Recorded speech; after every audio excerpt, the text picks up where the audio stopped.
और उस मन की वार्ता कर रहा हूं जो मन दुर्बल है और चंचल है और अशुद्ध है। तो उस मन के द्वारा लिए गए निर्णय मनुष्य के जीवन में आनंद, प्रेम, शांति प्रस्फुटित नहीं कर सकते। इसलिए सर्वप्रथम हम सभी लोगों को अपने विचार के ऊपर ही दृष्टिपात करनी चाहिए। साक्षी भाव, जिस साक्षित्व की बात चलती है कि हम देखें कि हमारे भीतर कैसे कैसे विचार उत्पन्न होते हैं और उन विचारों का प्रेरणा केंद्र कौन है, किन इंद्रियों से प्रभावित होकर ऐसी विचार तरंगे हमारे भीतर आती हैं। क्योंकि कोई विचार ऐसे ही नहीं आता जब तक इंद्रियों का सहयोग न हो, चाहे वो शब्द हो, स्पर्श हो, रूप हो, रस हो, गंध हो। इनके माध्यम से ही विचारणा शक्ति अंतः में प्रवेश करती है और फिर जो विचार होने प्रारंभ होते हैं वह आज नहीं तो कल, कल नहीं तो परसों कर्म के रूप में परिवर्तित होते ही होते हैं। बहुत लोग कहते हैं अपना कर्म ठीक करो, पर कर्म भला कोई कैसे ठीक करेगा? कर्म तो विचार प्रेरित हैं, मन प्रेरित हैं। अगर प्रेरणा ही अशुद्ध हो, प्रेरणा ही विकृत हो, तो कोई कैसे सत्कर्म कर सकता है? कई बार आपने देखा होगा आपके चिंतन सही नहीं है, पर अभ्यास के द्वारा आपने अपने शरीर को कुछ पूजा पाठ, कर्मकांड इत्यादि शुभ कर्मन में नियोजित किया हुआ है। यह भी एक प्रक्रिया है जिससे बाहर से अंतः की ओर जाया जा सकता है। लगातार अभ्यास, मन कुछ और कह रहा है, कहने दो, क्योंकि मन जो कुछ भी कह रहा है वो सब आज के ही विचार नहीं हैं। यह सनातन संस्कृति के अनुरूप तो कई जन्मों के संचित जो प्रारब्ध बने पड़े हैं, वो प्रारब्ध प्रतिफलित होने हेतु, चाहे वो दुष्प्रारब्ध हों या आपके सुंदर प्रारब्ध हों, वो प्रतिफलित जरूर होते हैं। उसके लिए वो ऐसी विचार भीतर में उत्पन्न करते हैं कि मनुष्य, कई बार आपने देखा होगा, अरे मेरे मन में तो ऐसा कोई विचार ही नहीं था, फिर ये ऐसे अशुभ कर्म मुझसे कैसे हो गया, मैं तो ऐसा सोचता ही नहीं था।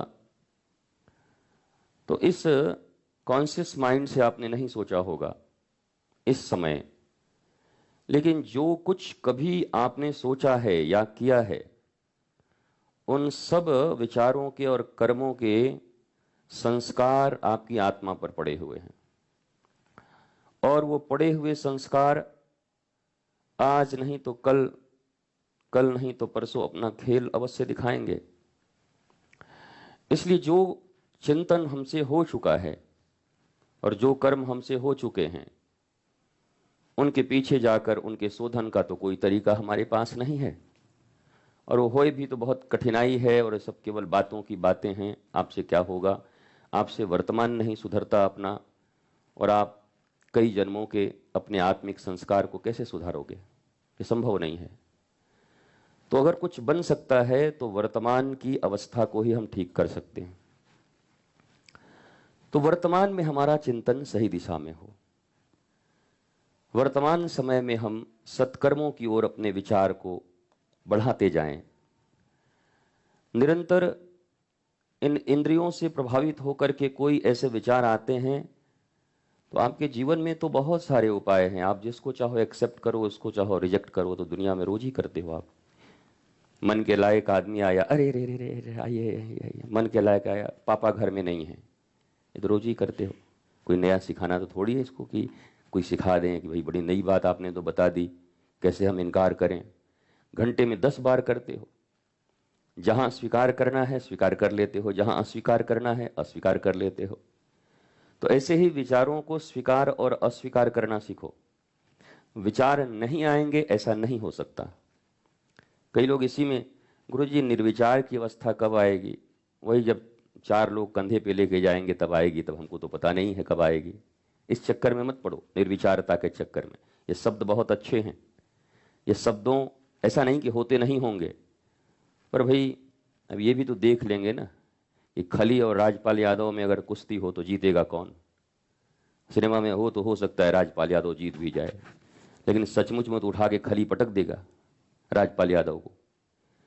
तो यहाँ पर ये केवल बातें कि ये तो हम कंट्रोल कर सकते हैं, ये तो हम दमन कर सकते हैं, ये तो हम ऐसे बना देंगे, हम ऐसे कर देंगे, ये चीज़ें ठीक नहीं हैं। सीधी बात है, विचार को आने दीजिए जितने विचार आ रहे हैं। आपने टीवी देखते समय, अब तो मजबूरी नहीं है प्रीमियम वाला लेकर के न चाहो तो न देखो वो एडवर्टाइजमेंट, पर हम दूरदर्शन के ज़माने के लोग हैं, मजबूरी में देखना। कैसे नहीं देखोगे? सिनेमा के पहले 50 चलेगा और बीच में जैसे ही कुछ अच्छा आने वाला है तो 10 प्रचार और चलेंगे, तो आपको देखना है। पर क्या करते थे हम उस समय? फिल्म देखते थे, प्रचार आता था तो इधर उधर थोड़ा गपशप हंसी मजाक, बोल तू आता रह, कोई मतलब नहीं। हालांकि दृष्टि रहती है, उसके भी प्रभाव पड़ते हैं जीवन में। आपके आसपास जो घटनाएं होती हैं, ये नज़रें जो देखती हैं, कान जो सुनता है, उसका प्रभाव अवश्य पड़ता है। परंतु अगर डिनायल मोड हो, एक तरीके से अस्वीकृति की मोड हो, तो उतने खतरनाक नहीं होते जितने खतरनाक हो सकते हैं। लेकिन अगर स्वीकार्य मोड हो जाए तब तो तत्क्षण प्रभाव डाल करके आपके ऊपर खतरा पैदा कर देंगे। तो वैसे ही उन एडवर्टाइजमेंट को जैसे आपने डिनाई किया है, वैसे ही जीवन में बहुत सारे जो विचार अवांछित आते हैं, उन विचारों को आप डिनाई करते रहो, छोड़ते रहो। आए विचार, आने को बुरा मत मानो, क्योंकि पूर्व जन्म में तुम इतने जागृत नहीं थे कि क्या सोचे क्या किए, तो उसको लेकर के अभी डिप्रेशन में क्यों पड़े? हे भगवान, मेरे भीतर ऐसा विचार आया तो आया कैसे? ऐसा लक्ष्मण जी को भी हो गया था। तो भगवान राम ने कहा, भाई इतना चिंता मत कर, यह स्थान का प्रभाव था, उसके कारण ऐसे विचार तुम्हारे भीतर में आ गए। क्या स्थान का प्रभाव था? तो शुंभ और निशुंभ 2 भाइयों के लड़ने की कथा उन्होंने बता दी कि यहाँ 2 सहोदर भाई आपस में लड़के मर गए थे। क्यों? बोला एक स्त्री के चुनाव के लिए, तेरी की मेरी, मेरी की तेरी। बोला इसी में दोनों बोले तेरी की मेरी पहले फैसला हो जाए, तो न तेरी की हुई न मेरी की हुई। और वो तो सार्वभौम भगवान ही थे, वो तो सबके हैं, भगवान को बांटा कैसे जा सकता है? तेरा मेरा जो करेगा, जो द्वैत में रहेगा, उसको दैत बना देंगे भगवान। और दैत्यों का विनाश करने के लिए ठाकुर जी हमेशा आते ही रहते हैं। ये द्वैत बुद्धि का विनाश करने के लिए, अद्वैतता को उपलब्ध होने के लिए ही इतने ज्ञान, इतनी परंपराएं या अध्यात्म, ये जितने भी आप शास्त्र इत्यादि देखते हो, वो सब अद्वैत से धीरे धीरे आप युक्त हो जाओ। एकमैव अद्वितीयम, उसके सिवा कुछ नहीं है। चारों तरफ उसी का प्रकाश विराजमान है, चारों तरफ वही विकसित है, चारों तरफ वही प्रकाशित है।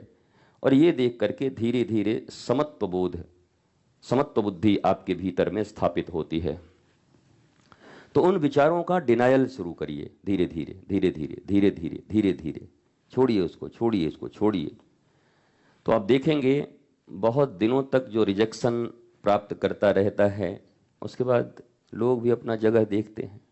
ऐसा थोड़ी है कि अब आपको 1 बार 2 बार 10 बार 20 बार कोई किया तो आप भी कहते चलो यार, अब थोड़ा बहुत दुख तो होता है, अच्छा सिला दिया तूने मेरे प्यार का, थोड़ा गीत उत गा के, रो धो करके, मुंह नाक पोंछ के, फिर आदमी मूव ऑन करता है कि हो गया यार, अब कितना रोएं, इसी के लिए काम खत्म करो। तो धीरे धीरे उसका डिनाई कर जाते हैं, उससे आप निपट जाते हैं, अलग हट जाते हैं। क्यों? क्योंकि आपने बार बार रिजेक्ट किया, रिजेक्ट किया, रिजेक्ट किया, रिजेक्ट किया, रिजेक्ट किया, रिजेक्ट किया, रिजेक्ट किया, रिजेक्ट किया, रिजेक्ट किया, रिजेक्ट किया, रिजेक्ट किया। और ये करते करते अभ्यास जड़मति होत सुजान, रसरी आवत जात सिल पर। अगर अच्छी बातों का अभ्यास करने से अच्छी बातें आ जाती हैं, तो बुरी बातों को डिनाई करते करते बुरी बातें चली भी जाती हैं। ये दोनों ही सिद्धांत काम करेंगे। ऐसा नहीं कि अच्छा आएगा और बुरा नहीं जाएगा। तो दोनों काम हो सकते हैं। तो मैंने यही सोचा कि कैसे इन सब चीज़ों से धीरे धीरे निवृत्ति पाई जाए। काम चलता रहे, काम करते रहें, हंसते रहें, मुस्कुराते रहें, थोड़े डिनायल और एक्सेप्टेंस का मोड ऑन रखें लेकिन जागरण के साथ रखें। रडार ऐसा रहे कि दुश्मन देश का जहाज घुस न पाए। आते ही two two two two two two Pakistani जहाज आ रहा है, बस तुरंत मिसाइल फिर दाग दिया जाएगा, 2 मिनट में मामला खराब हो जाएगा।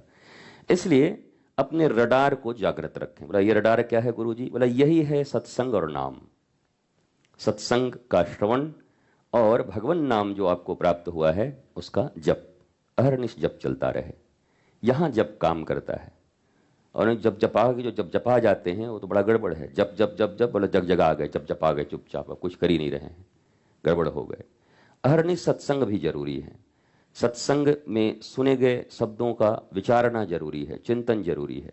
चित्त की चाकी में उसको खूब बढ़िया पीसेंगे, खूब सुंदर पीसेंगे, पीसते रहेंगे दिन रात। चना पीसेंगे तो क्या आएगा? बोलो, बेसन। हाँ, बेसन ही आएगा। ऐसा तो नहीं है कि मैदा निकल ही आएगा कि ये तो कमाल हो गया गुरुजी, डाले थे चना और एकदम मैदा निकल आया, जलेबी बना दें क्या? हमें बना दो। जो डालेंगे चित्त की चाकी में वही बाहर आएगा। तो चित्त की चाकी में डालना क्या है? जो ये आंखें, जो ये कान, ये नासिका, ये जिह्वा, ये त्वचा, वो वही चिंतन चलने वाला है, समझ लो। ये लोग जो जो करेंगे चिंतन भी उसी का होने वाला है। तो इन पर थोड़ा ध्यान रखो, इन पर। हाँ भाई, जहां तहां तू मत देखा कर, तू जहां तहां मत खड़ा हो जाया कर आवारा की तरह। ये दरवाजे वो दरवाजे, कान है कि क्या है? ये दुकान है, कोई भी आ जाएगा। दुकान तो है लेकिन वो दुकान थोड़ी है कि कोई आ जाए। कान है तो इन कानों को देना कहाँ है? ये तो हमें सीखना होगा। शीश दिए जब सदगुरु मिलया तो भी सस्ता जान। इस शीश में ही ये दोनों कान आते हैं, तो इसे देना कहाँ है ये निर्धारित आपको करना है। ये वाणी जिह्वा जो रस ले भी रही है और बहुत लोगों का रस बिगाड़ भी रही है, और माथा को जूता इत्यादि भी खिलवा रही है, पानी इत्यादि भी खिलवा रही है। बड़े सीरियस हैं, उतना सीरियस अब हैं नहीं लेकिन लग रहे हैं देखने से। 2-3 दिन सो गए थे यहाँ पर, डांट सुन गए हैं, तो आज एकदम ऐसे आँख को बटन के जैसा ऐसे लगा दिए हैं, ऐसे 2 ठो ऐसे करके। ये गिरे नहीं, भले भीतर से सो रहे हों, ऐसे करके एकदम ऐसे लग रहा है इसे भूत ऊत पकड़ लिया है।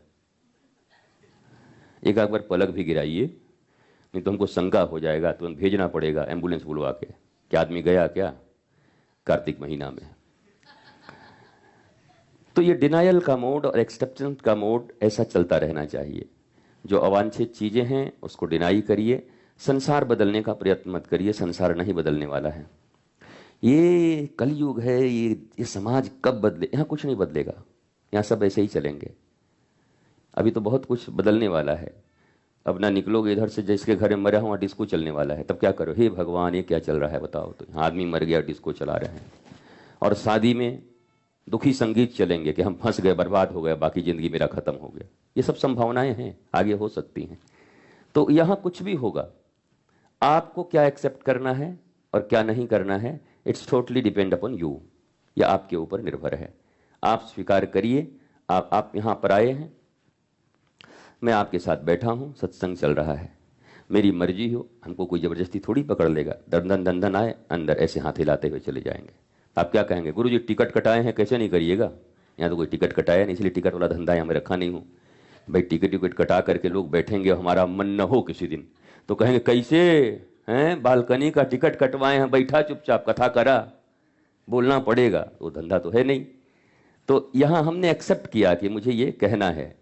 और ऐसा नहीं कि सड़क से पकड़ पकड़ के आप लोगों को लाया गया है कि चलिए भाई देखिए, कम से कम 10-20 आदमी तो चलिए, गुरुजी प्रवचन करेंगे।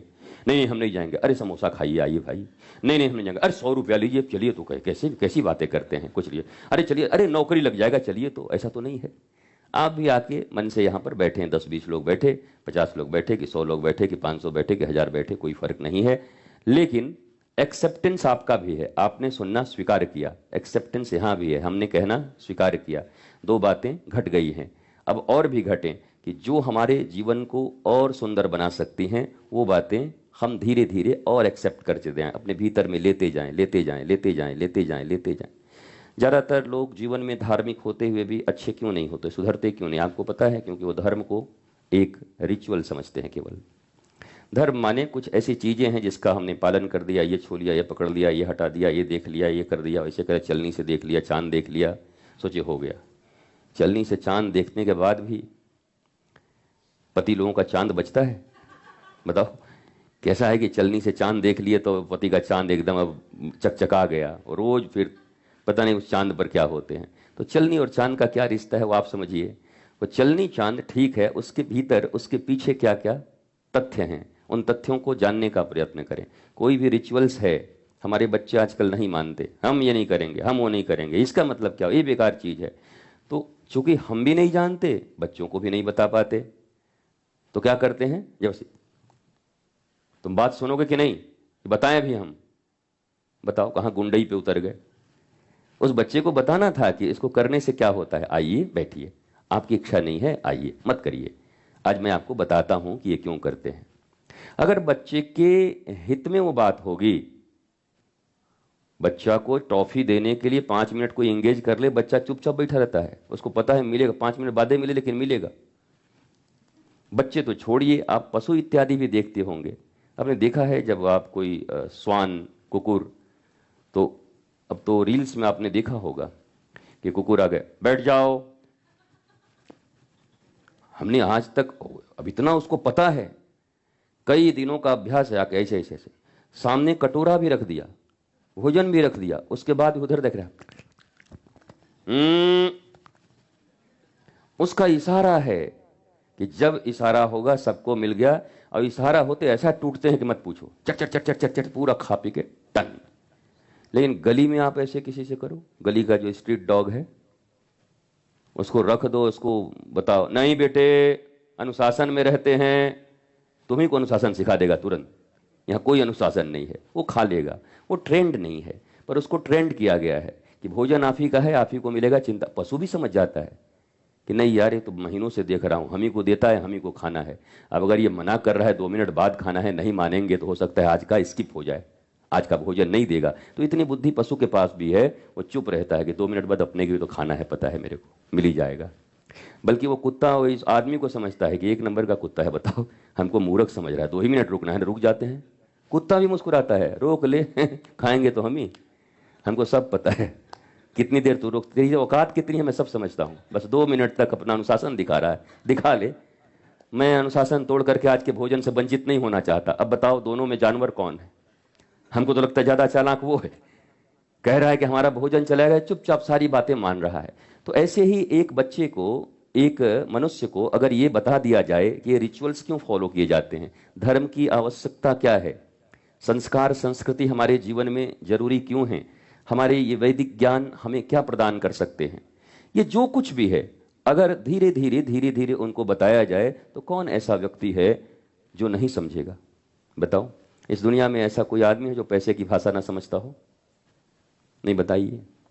आजकल तो 2-3 साल का बच्चा भी चॉकलेट दो और नोट दो, कैसी बुद्धि, अब समझा दिया गया है। चॉकलेट नहीं ले रहे हैं, नोट उठा ले रहे हैं, उसको पता है इतने में बहुत सारे चॉकलेट आ जाएंगे। 2.5 साल के बच्चे को पता है, किसी ने बता दिया है, पप्पू हाँ चॉकलेट देते हैं ना मामा, तो चॉकलेट कितने का है? चॉकलेट 1 रुपया, और जो नोट दिए ना बेटा उसमें 10 चॉकलेट, 10 चॉकलेट्स, हाँ 10, क्या लोगे? नोट। फिर नोट उठा लेता है वो। उसको समझाया 2.5 साल के बच्चे को, तो 2.5 साल का बच्चा समझ गया कि ये चॉकलेट 1 है और ये नोट से 10 आएंगे, तो मामला बाद में फिट होगा, अच्छा होगा। तो रुपए की भाषा तो हर कोई समझ रहा है, छोटे से छोटे और बड़े से बड़े आदमी। उसको तो समझाने की, लोग चाह रहे हैं कि ज्यादा रुपया का भाषा न समझे, लेकिन फिर भी वो समझ रहा है, पर शास्त्र नहीं समझ रहे हैं। हमारे भीतर इटर्नल ब्लिसफुलनेस कैसे आएगा, एंडलेस हैप्पीनेस कैसे आएगा, ये हम नहीं समझ रहे। क्यों? हमें समझाया नहीं जा रहा है। अगर ठीक उसी प्रकार जैसे पैसे समझा दिए गए, कामनाएं समझा दी गईं, वासनाएं समझा दी गईं, तृष्णाएं ऐष्णाएं अपने आस पास के लोगों को देखकर ही हमने समझा है, अपने परिवार परिजन माता पिता से ही समझा है, ठीक उसी प्रकार यह आत्मज्ञान, दिव्य ज्ञान अगर प्रारंभ से ही हमें दिया जाए तो हम क्यों नहीं सीखेंगे? अलर्क की तरह क्यों नहीं बनेंगे हम आत्मज्ञानी, मदालसा के पुत्र की तरह? तो ये बात तो तय हो गया कि बालक का कहीं कोई दोष नहीं होता। अब बालक का दोष नहीं है तो हमारा भी नहीं है। हम इतने बड़े थोड़ी पैदा हुए थे कि टपक गए थे पेड़ से कि गुरुजी आ गए।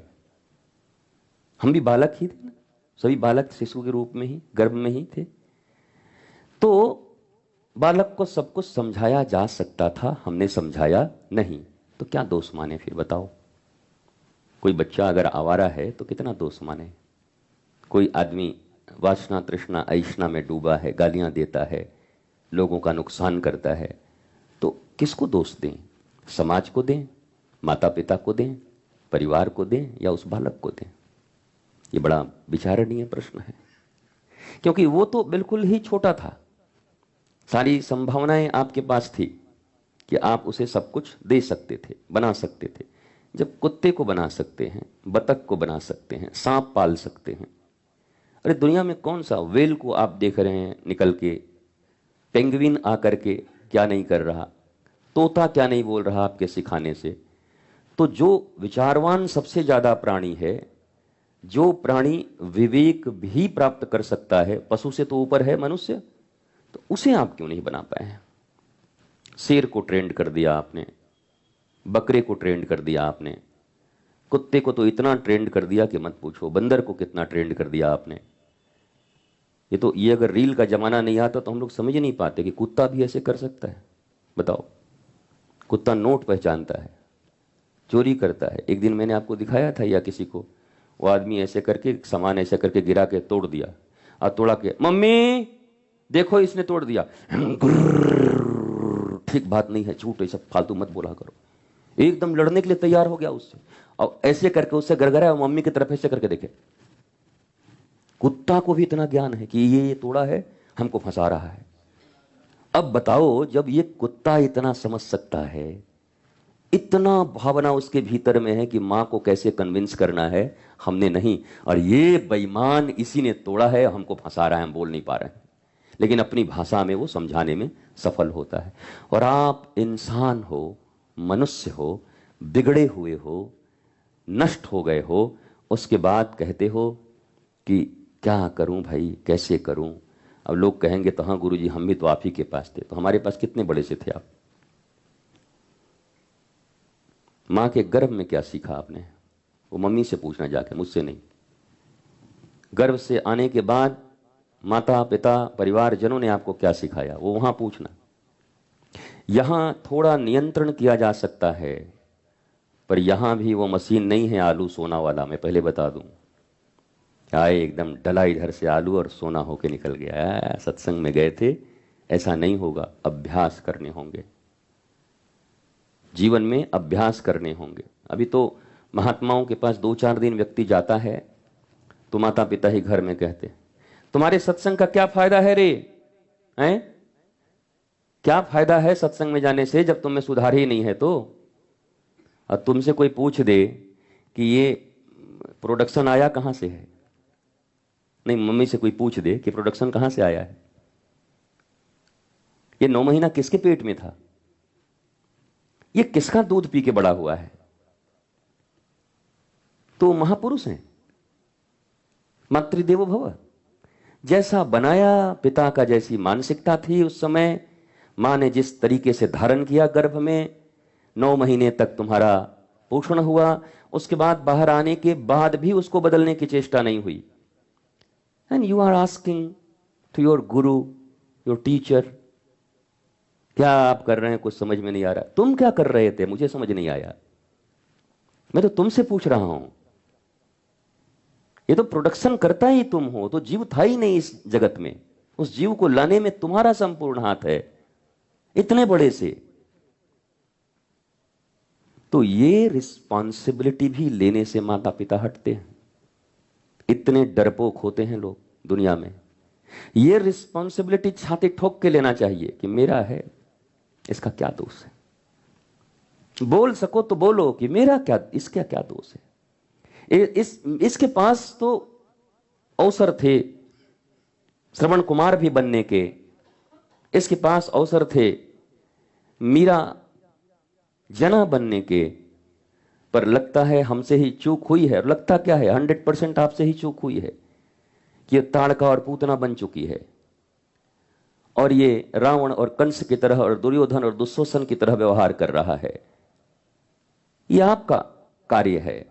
आप रिस्पॉन्सिबिलिटी लेंगे तो आने वाली पीढ़ियां आपसे ये सीखेंगी कि मेरे बिगड़ने पर मेरी मम्मी कितना रोती थी और मुझे कभी नहीं मारी। बड़े होने के बाद बोली तेरा कोई गलती नहीं बेटा, मुझसे चूक हो गई। तो उसे ये याद रहेगा मेरे साथ भी यही घटना घटेगी अगर मैंने अपने संतान को प्रारंभ से ही संस्कार नहीं दिया, प्रारंभ से ही मैंने अगर ज्ञान नहीं दिया, तो मुझे भी अपने मम्मी और पापा की तरह रोना पड़ेगा और रोकर कहना पड़ेगा कि तुम्हारा कोई दोष नहीं है। ये आरंभ माता पिता क्यों नहीं करते? भारतवर्ष के लोगों से मैं पूछता हूं और दुनिया के लोगों से, इतना साहस है आपके भीतर? क्या आप अपने बिगड़े हुए संतानों का संपूर्ण रिस्पॉन्सिबिलिटी लेने को तैयार हो? और ये बात उसे भी एहसास हो कि मेरे पिता मेरे मोह में, लाड में चूक गए और आज उन्हें रोना पड़ रहा है, मैं ऐसा नहीं बनूंगा। शायद ये अंतिम पीढ़ी होगी और इसके बाद जो पीढ़ियां आएंगी वो ज्ञानवंत होंगी, पर मोह ही बह रहा है। तुम्हारे मोह के कारण तुम्हारी संतानें गईं। अब वो संतान अपनी संतानों पर धृतराष्ट्र और दुर्योधन की तरह मोह कर रही है, तो वो संतान भी गई। अब वो अपनी संतानों पर वही मोह करेगी, वो संतान भी जाएगी। ये सिलसिला कहीं तो टूटेगा, ये श्रृंखला कहीं तो टूटना चाहिए। जरा तबीयत से पत्थर तो उठाओ मारो यारों, आसमान में भी सुराग होता है। ये कहीं से तो शुरू होना चाहिए, ये नहीं करते हम। Always be positive and always be initiative. हर चीज इनिशिएट करने के चक्कर में रहो। क्या हुआ वो हाथ में नहीं था, क्या होगा वो बहुत कुछ हाथ में है, और क्या अभी करने जा रहा हूं तो पूरा ही अपने हाथ में है। एकदम 1 साल के बाद क्या होगा कुछ पता नहीं है। आपने बहुत अच्छा कर्म किए हैं पर बिजली गिर गया इसी देश में इतने दूर में, तो उसमें आप भी लपेटा जाओगे, क्या करोगे? कोई उपाय नहीं है। मेस में आप बहुत अच्छे से रहते हैं, खाते हैं पीते हैं, बाकी सब बदमाश हैं, लेकिन मेस के खाने में एक दिन जहर मिल गया तो आप भी निकल जाएंगे, क्या करेंगे? कोई उपाय नहीं है। वो तो सामूहिक छोड़ दो। हालांकि यहां भी ईश्वर रक्षा करते हैं। लाक्षागृह में पांडवों की रक्षा हुई कि नहीं? भीम विष के लड्डू खाने के बाद भी बचे कि नहीं? इसी संसार में कई बार आप अनहोनी घटना से लोगों को बचते हुए देखे हैं कि नहीं? देखे हैं। तो आपके प्रारब्ध और आपके कर्म वहां भी आपकी रक्षा करते हैं, आपकी रक्षा हो सकते हैं। पर प्रश्न यह है कि क्या हम इतने ईमानदार होकर स्वीकार कर सकते हैं? और इसी ईमानदारी से स्वीकारोक्ति का नाम सनातन संस्कृति है, सनातन धर्म है। और यही परंपरा भारत में और दुनिया में विकसित हो, इसके लिए सनातन विश्वविद्यालय के निर्माण की उपयोगिता पर विचार किया गया। और वो सनातन विश्वविद्यालय जहां हमने कहा कि पहला स्टूडेंट कौन होगा? छोटा बच्चा नहीं, पहला स्टूडेंट होगा जो अब विवाह करने जा रहा है। विवाहित जोड़े का वो पहला उस विश्वविद्यालय के स्टूडेंट होंगे। यहां तो पढ़ने लिखने के बाद विवाह होता है लोगों का, कि हमारा पढ़ लिख गया, सब डिग्री परापत कर लिया, परापत हो गया डिग्री, और अब इसका जो है विवाह कर रहे हैं। पर विवाह होने के पूर्व ही जिसे यूनिवर्सिटी में आना होगा और वहां से शिक्षा शुरू होगी। और वो शिक्षा जिसका नाम हमने दिया है गर्भ से गर्व तक। आज जो हमें ग्लानि हो रही है अपने ही देश के लोगों पर, मानवता पर, आज शर्मसार क्या है? हर परिवार शर्मसार है। कोई न कोई 1-2 संतान ऐसा है जो नाक कटा के बैठा है पूरे परिवार का, परेशान है। 4 भाइयों में से एक कोई न कोई ऐसा निकल गया, पति पत्नी में से कोई एक ऐसा निकल गया, रिश्तेदारों में कोई एक ऐसा निकल गया, मोहल्ले में कोई एक ऐसा निकल गया, जिले में कोई एक ऐसा निकल गया। हर आदमी आज शर्मसार है। देश के स्तर पर सोचें तो किसी देश में अगर एक ब्रूटल घटना होती है तो पूरी दुनिया में उसकी निंदा होती है कि आजकल इस देश में सही नहीं चल रहा, यूएनओ में ये बात उठाई गई है, यह देश बिगड़ रहा है। 1-2 घटनाएं इतने बड़े देश को प्रभावित कर देती हैं। तो ऐसे ही ये घटनाएं, ये अमानवीय कृत्य जो नहीं होना चाहिए, दुखद हैं, इन सब के पीछे अगर कुछ है तो हम हैं। हम दायित्व बोध लेने को राजी नहीं हैं। हमने दायित्व इतना ही सीखा है, बच्चा हो गया, थोड़ा पढ़ा दिया, थोड़े कहीं से डिग्री इत्यादि मिल गए, एक घर खरीद लिया, 5 कमरे थे, एक एक कमरे सारे बच्चों को दे दिया, और उसके बाद मोहल्ले में छाती पीटते चल रहे हैं। हम पहले सोचे थे इसलिए 5 कमरे का घर लिए, एक एक बांट दिया, चारों को, 5 को बांट दिया। इसके लिए आप पृथ्वी पर आए थे, एक एक कमरा बांटने के लिए आए थे। भगवान ने तो पूरी पृथ्वी दे के भेजा था हमें। आकाश हमारा, नदियां हमारी, वृक्ष हमारे, सब कुछ हमारा। एक तकिया हमारी, बाह की तकिया लगा के जाके सो रहो जंगल में कहीं पर मौज में। तुम 4 ईंट बना करके, एक छत इंटीरियर करा करके इतने महापुरुष बन करके घोषणा कर दिया आपने कि हमने तो अपनी जिम्मेवारी निभा दी। आपने मनुष्य पैदा किया था, आतंकवादी नहीं। आपने मनुष्य पैदा किया था, कोई दुर्योधन और दुशासन की तरह बलात्कारी नहीं।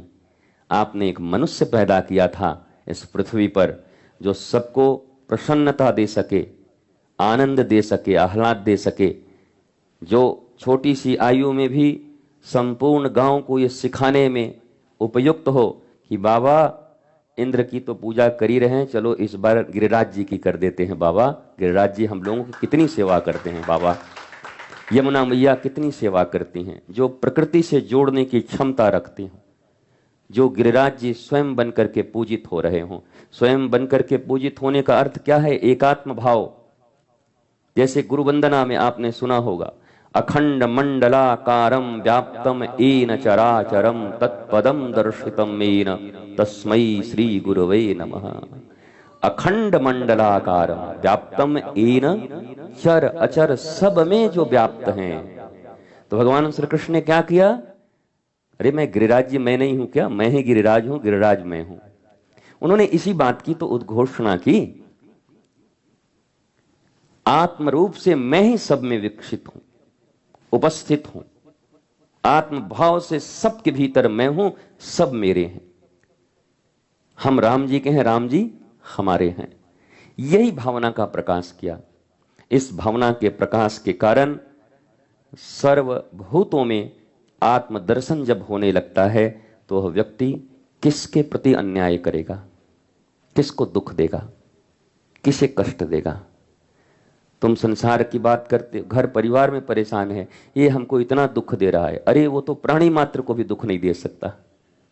अगर ठीक ठीक से उसका जन्म हुआ है, ठीक ठीक से उसके लालन पालन और उसके संस्कार दिए गए हैं, तो प्राणी और प्रकृति किसी को दुख देने वाला नहीं होगा। सबके प्रति उसके हृदय में कैसी उच्च भावना होगी। और एक अनेक को सुरक्षित कर सकता है, एक अनेक को लाभान्वित कर सकता है। ये जो बड़े बड़े नाम सुनते हैं आप महापुरुषों के, वो एक ही तो हैं, पर करोड़ों लोग प्रतिदिन उनका नाम ले रहे हैं। करोड़ों लोग उनको याद कर रहे हैं, उनका स्मरण कर रहे हैं।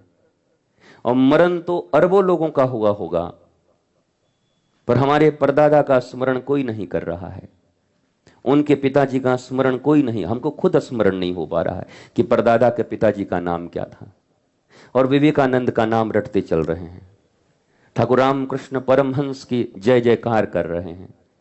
आज भी जना, रैदास, कबीर, इन सब की बातें हम कर रहे हैं।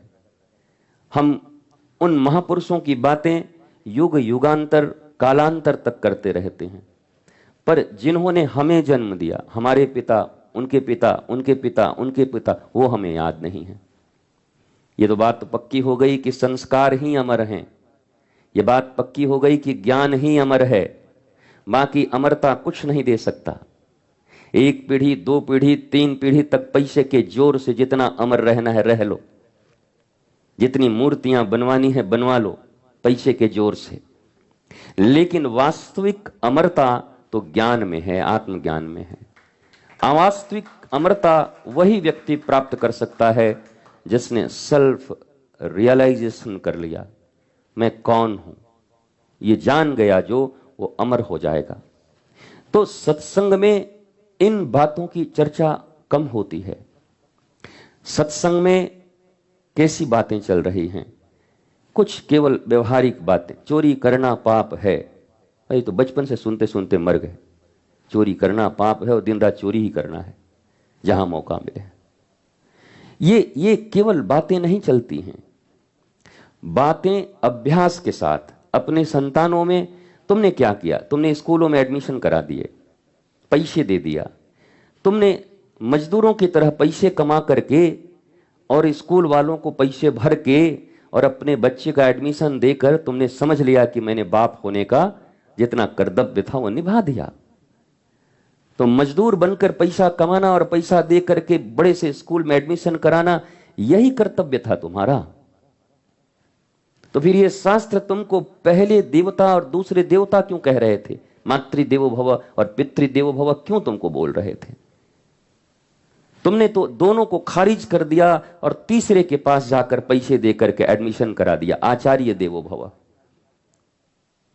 आचार्य आचरणशील, आचरणशील महापुरुष के पास जाकर के अपने बालकों को देने की बात हुई थी।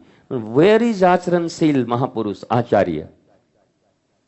ये जो बड़े से बड़े स्कूल, बड़े से बड़े कॉलेज, क्या इनमें पढ़ा रहे शिक्षक बड़े आचारशील हैं, आचार्य हैं? आप कह सकते हैं वो आचार्य हैं। आचरणशील का अर्थ क्या है?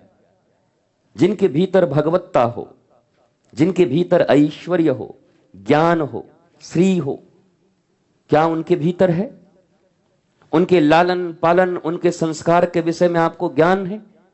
वो किसी एक सब्जेक्ट के विषय में जानते हैं, फिजिक्स तो फिजिक्स, केमिस्ट्री तो केमिस्ट्री, मैथ तो मैथ, हिस्ट्री तो हिस्ट्री, ज्योग्राफी तो ज्योग्राफी, और आपने कह दिया बेटा यही सब कुछ है, तुम्हारे गुरु यही हैं। उनको बताओ कि इस विषय में, व्यवहारिक इस विषय फिजिक्स पढ़ाने के लिए ये टीचर हैं, प्रणाम करना, क्योंकि यहां से सीखना है।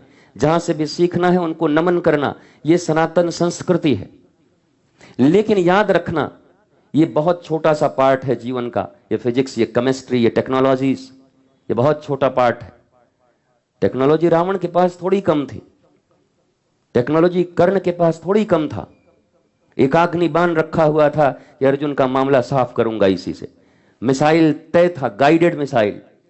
वो आज कोई गाइडेड मिसाइल नहीं चला रहे हैं, वो गाइडेड ही था। बोला अर्जुन के लिए चूम के रख दिया था कि तो यह अर्जुन का छाती फाड़ना है। कहा था बस मार के तो देखो, अभी मारो, अभी फाड़ देता हूं, मेरा तो काम है। पर वो बात अलग है कि पहले ही आकर के इतना उपद्रव मचवा दिया भीम के बेटे से कि मामला गड़बड़ हो गई। वो तो श्री कृष्ण का सारा काम है कि कब कहां क्या उपस्थित कर दें और किसका मिसाइल बर्बाद करवा दें। वो बर्बादी नहीं है, आबाद है, वो मिसाइल आबाद हो जाता है। वो किसी सज्जन को मारे उससे पहले ही किसी ऐसे दुर्जन को खड़ा कर देते हैं कि वहां उसको आबाद करवा देते हैं। दुर्जन भी गया और मिसाइल भी गई, एक तीर से दो शिकार इसको कहते हैं। श्री कृष्ण ऐसे ही है। देख लिए कि दुष्ट के पास एक ऐसा मिसाइल है जो ये सज्जन को मारने के लिए रखा है, तो कैसा दुर्जन लाके सामने खड़ा करेंगे और परिस्थिति पैदा कर देंगे कि उसका मिसाइल भी निकल जाए और दुर्जन उसी मिसाइल से मर जाए। दुर्जन भी गया और उसका मिसाइल गया और वो सज्जन बचा। ये काम श्री कृष्ण का है, समायोजन करने का। इसलिए उन्हें भगवान श्री कृष्ण कह रहे हैं। वो इतने ज्यादा मैनेजमेंट के मास्टर हैं, ग्लोबल मैनेजमेंट मास्टर। कैसे यहां पर सारी चीजें अस्तित्व में अच्छी रहेंगी, उसके लिए वो सतत काम करते हैं। मैं फिर से आपसे निवेदन कर रहा हूं, ये भेड़ चाल माता पिता बनने का और माता पिता होने का गौरव प्राप्त करने का प्रकृति तुम्हें बख्शेगी नहीं। तुम कितना भी बन लो, कितना भी फोटो लगवा लो घर में, पर याद रखो कि अगर तुम सनातनी हो और विश्वास रखते हो कि ऊपर भी कुछ हिसाब देने हैं, तो खड़ा होकर हिसाब पूछेगा कि मैंने तो तुम्हें इतना सुंदर जीवन दिया था, तो या तो तू संतानों को जन्म ही नहीं देता, कम से कम ये तो ठीक होता। 4 राक्षस जन्म देने से अच्छा है कि ब्रह्मचारी होके रहो, तुम ही भर राक्षस रहो। बल्कि हमको पता है हम राक्षस हैं, अब हम 4 राक्षस ही पैदा देंगे तो बढ़िया है, कम से कम हम अकेले रहें, जितना उपद्रव मचा सकें। 2 और पैदा करके क्या उपद्रव कराना है। पर आपने कहां विचार किया इस पर। आप स्वयं राक्षस 4 और पैदा कर दिए। वो 4 ने 4 × 4 16 कर दिया, वो 16 ने 4 × 4 64 कर दिए, वो 64 ने 4 × 4 कर दिए। राक्षसों की पूरी दुनिया हो गई। अब इंसान घूम रहा है कि कहां जाऊं। ये तो चारों तरफ वही भरे हैं। हर साख पे उल्लू बैठा है, अंजाम गुलिस्तां क्या होगा। बर्बाद गुलिस्तां करने को बस एक ही उल्लू काफी है। मुझे पता है कि ये बातें बहुत अच्छी नहीं लगेंगी आपको, क्योंकि कोई भी व्यक्ति और जो अज्ञानता में जी रहा हो वो रिस्पॉन्सिबिलिटी नहीं ले सकता। सारी लड़ाई इस पृथ्वी पर तो इसी बात की है। कुछ जहां बिगड़ा, ये कैसे हुआ, वो फलाना यहां आ गया था, वो जवाब तैयार है। चाहे इतने छोटे बच्चे से पूछो और चाहे स्कूल के प्रिंसिपल से पूछो, रिस्पॉन्सिबिलिटी नहीं लेगा। इतना छोटा से पूछो, और फिर रील मुझे याद आ जाती है। वो रील में देखता हूं सचमुच उस कुत्ते से गिर के एक शीशा टूट गया और कुत्ता जाके चुपचाप इतना स्पीड में गया जहां उसका सोने का स्थान था। हम इतना कपटी कुत्ता भी, छोटा बच्चा था, उससे ग्लास टूट गया, टन हुआ और फर से गया जहां उसका सोने का व्यवस्था जाकर के। और सचमुच वो मैया आई आकर के देखी तो बेचारा सो रहा है। बताओ कि कुत्ता कपट कर गया, कुत्ता भी ठग गया आदमी को। बताओ अब तुम इसी पे इतना चालू बन रहे हो। हमसे चालू, कुत्ता आपको ठग रहा है रोज और चालू बने हुए आप। तो इतना कपट, तो उसको भी रिस्पॉन्सिबिलिटी नहीं ले सकते आप। Be responsible, be responsible. कम से कम खड़े होकर के ये, अगर तुम्हारी संतानें विपरीत दिशा में जा रही हैं तो कह सको कि ये सब मेरे कारण है। उन संतानों में थोड़ी बहुत भी अगर संतानत्व की भूमिका होगी, इंसानियत होगी, तो ग्लानि से शायद सुधर जाएंगे कि मेरे कारण मेरे बाप, मेरी मां इस तरीके से जी रहे हैं, उन्हें बहुत ग्लानि हो रहा है। पर बाप ग्लानि करने को तैयार नहीं है, माता रिस्पॉन्सिबिलिटी लेने को तैयार नहीं है, संतान भी रिस्पॉन्सिबिलिटी लेने को तैयार। संतान, तुम कैसे ऐसे बन गए, कैसे बन गए, क्या मिला हमको, क्या हुआ है मेरे साथ, जब जो कहा हुआ क्या मेरे लिए। लड़ रहे हैं, मर रहे हैं, कट रहे हैं। एक को रिस्पॉन्सिबल होने की जरूरत है। एक रिस्पॉन्सिबिलिटी ले। वो उत्पात मचाए और बोले कैसा लग रहा है, कुछ नहीं बेटा, कैसा क्या लगेगा, आप तो बहुत छोटे थे, मैं चाहती तो आपको बना सकती थी, मैं चूक गई उस समय, मेरी ही गलती है। अगर बच्चा इंसान होगा तो शायद ग्लानि हो जा रही, मेरे कारण मेरी मैया ऐसे कर रही है, शायद बात भी बन जाए दोनों की। पर कौन स्वीकार करता है इस दुनिया में साहब, कौन करता है। हर आदमी ये स्टेब्लिश करने पर लगा है, I am right, boss is always right, and this is the real cause of fight. ये जो फाइट चल रहे हैं ना, ये यही कॉज है। कोई रिस्पॉन्सिबिलिटी लेने को तैयार नहीं, कोई भी नहीं। दिल से ले लीजिए, हृदय से ले लीजिए। ये इतने जो लोग यहां आश्रम आए बिगड़ गए, ये सारी रिस्पॉन्सिबिलिटी मेरी है, पूरी रिस्पॉन्सिबिलिटी मेरी है। इस गुरुकुलम में यहां आकर के अगर मैं उनको संस्कार नहीं दे पाया, ये सब मेरी रिस्पॉन्सिबिलिटी है। ये 100% उस आचार्य और उस गुरु का रिस्पॉन्सिबिलिटी है। उनके अंदर में आए हुए अगर बालक सही नहीं हो पाए, 2 साल रहे, 5 साल रहे, 10 साल रहे, 20 साल रहे, अगर वो सही नहीं हुए तो उनकी रिस्पॉन्सिबिलिटी है।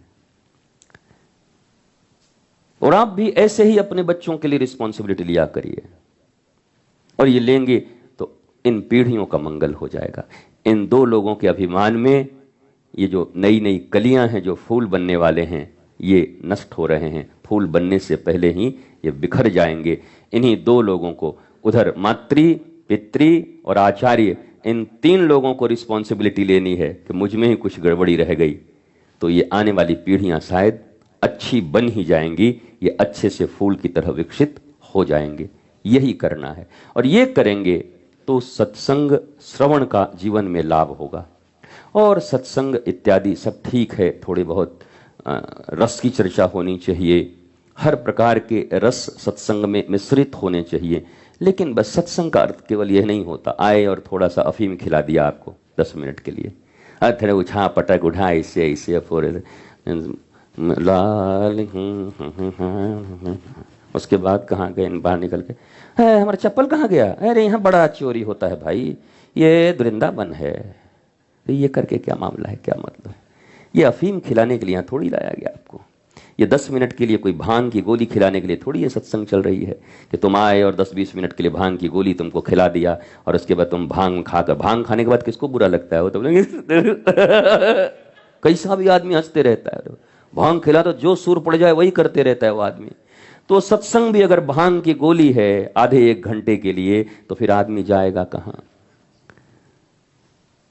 अगर जिस दिन सांस रुकने लगे और ऑक्सीजन भी काम ना आए तो अब कोई उपाय नहीं रह जाता, डॉक्टर कहता है कि अब सीताराम, अब नहीं हो सकता, क्योंकि ऑक्सीजन भी इस पे वर्क नहीं कर रहा, अब नहीं ले पा रहा, ये नहीं दे पा रहे हैं।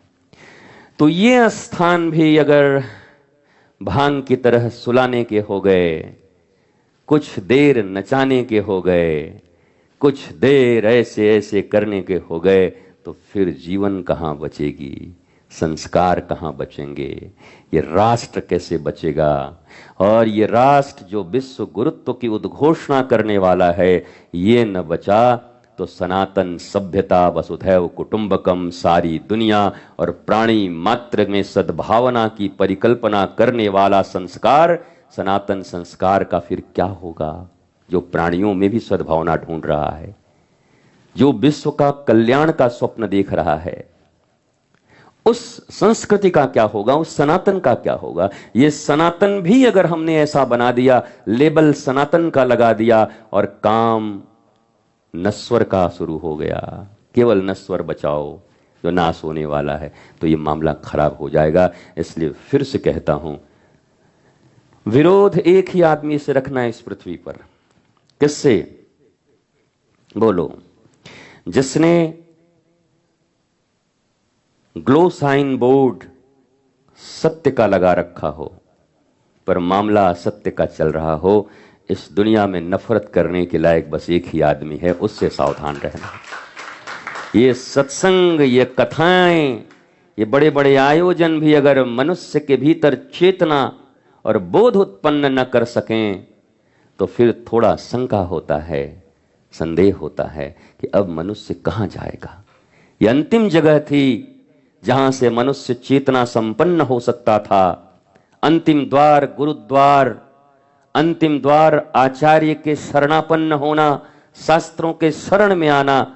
और यहां भी अगर रैपर तो ठीक है पर माल डुप्लीकेट हो गया, तो अब इस देश को कौन बचाएगा, तब इस समाज को कौन बचाएगा। इसलिए आप तो ओरिजिनल सामान के खरीदार बनो। मेरे प्यारे भारतवासियों, तुम बिगड़ चुके हो, तुम ओरिजिनल खरीदो, सत्य खरीदो। इकोनॉमिक्स का एक सिद्धांत है, जो डिमांड होती है उसी की सप्लाई होती है, उसी का प्रोडक्शन होता है। यह अर्थशास्त्र का सिद्धांत है।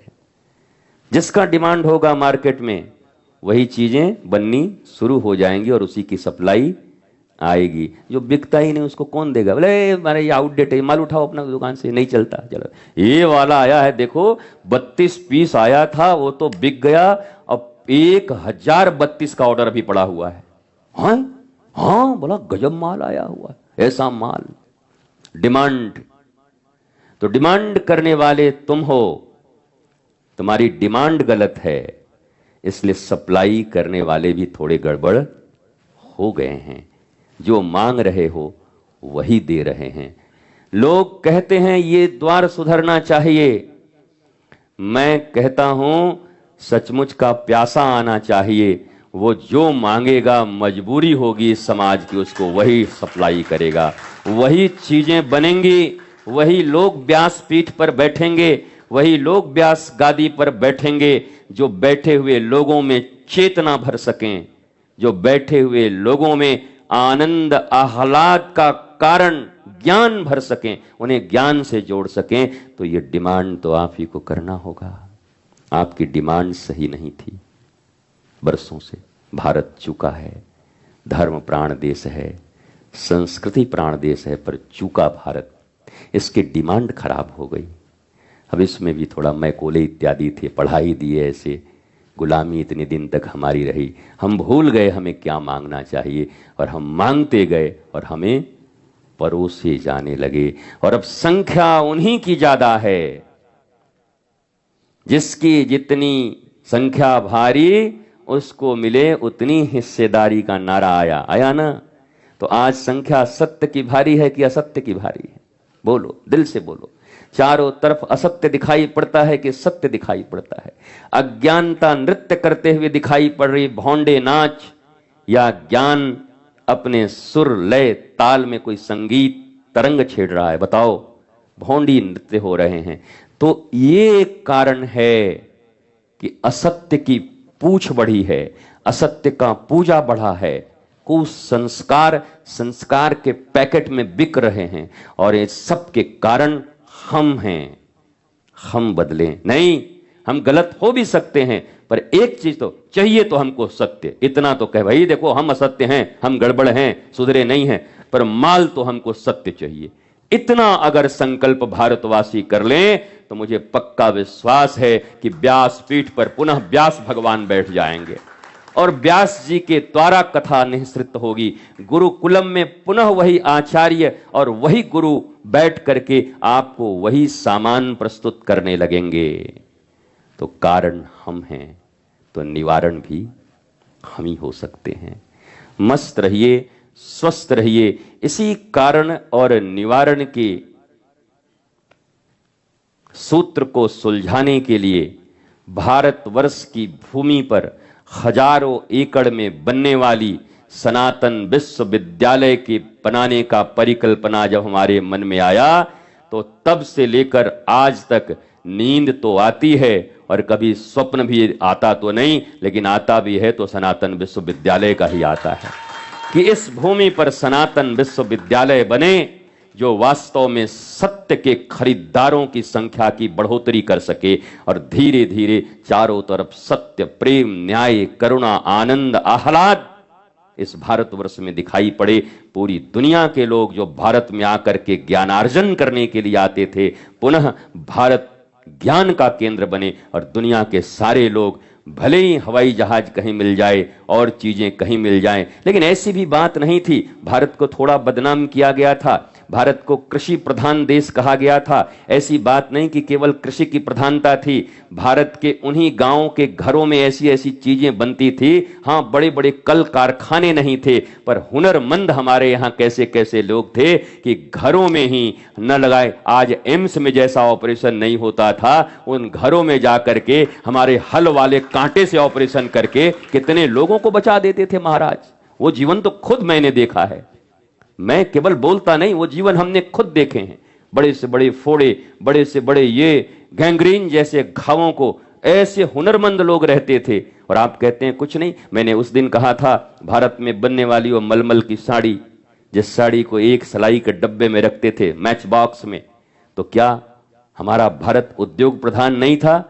हाँ, ये बड़े बड़े प्रचार, कल कारखाने और गंगा यमुना को प्रदूषित करने वाले यंत्र नहीं थे, पर घरों में ही छोटे छोटे जगहों पर ऐसे सुंदर इकोलॉजी के साथ, इकोनॉमी के साथ हमारे यहां कुटीर उद्योग थे, गृह उद्योग थे, कि भारत केवल विद्या ही उत्पन्न नहीं करता था, बल्कि उस विद्या से जो सामान बना देता वो विश्व में नंबर 1 हो जाया करता था। तो भारत उद्योग प्रधान भी था, केवल कृषि प्रधान नहीं था। यहां उद्योग की भी प्रधानता थी, और यह ज्ञान से ही संभव है। इसलिए पुनः उसी ज्ञान रूप में भारत की प्रतिष्ठा हो, इसके लिए सनातन विश्वविद्यालय का निर्माण, और इस निर्माण में 1 करोड़ संस्थापक सदस्य हम तो लगे हैं, हम तो बोल रहे हैं, हम थकने वाले थोड़ी। थकता तो वो है जो कुछ सोच के निकलता है कि कल तक 5,000 रुपया मार देना है इसमें से, और नहीं मिला तो क्या मिला हमको, तकलीफ तो उसको है। लोभ अगर हमारा कुछ हो और वो प्राप्त न हो तो हम टूट जाते हैं, कट जाते हैं। पर जिसके सांसों में, जैसे वो बड़ा प्यारा गाना है, हर धड़कन में प्यास है तेरी, सांसों में तेरी खुशबू है, इस धरती से उस अंबर तक मेरी नजर में ए सनातन विश्वविद्यालय तो ही तो है। तो वो तो चारों तरफ है, वो टूटता नहीं है। लोभ टूट सकते हैं पर संकल्प कैसे टूट सकता है, सत्य कैसे टूट सकता है, सत्य कैसे मिट सकता है। असत्य मिट सकता है, सत्य नहीं मिट सकता। आप भी लगो, बनो, बनाओ और इस दिव्य महाविद्यालय और गुरुकुलम के निर्माण में आप भी खड़े होकर के, क्योंकि यही है जो हमें बदल देगा।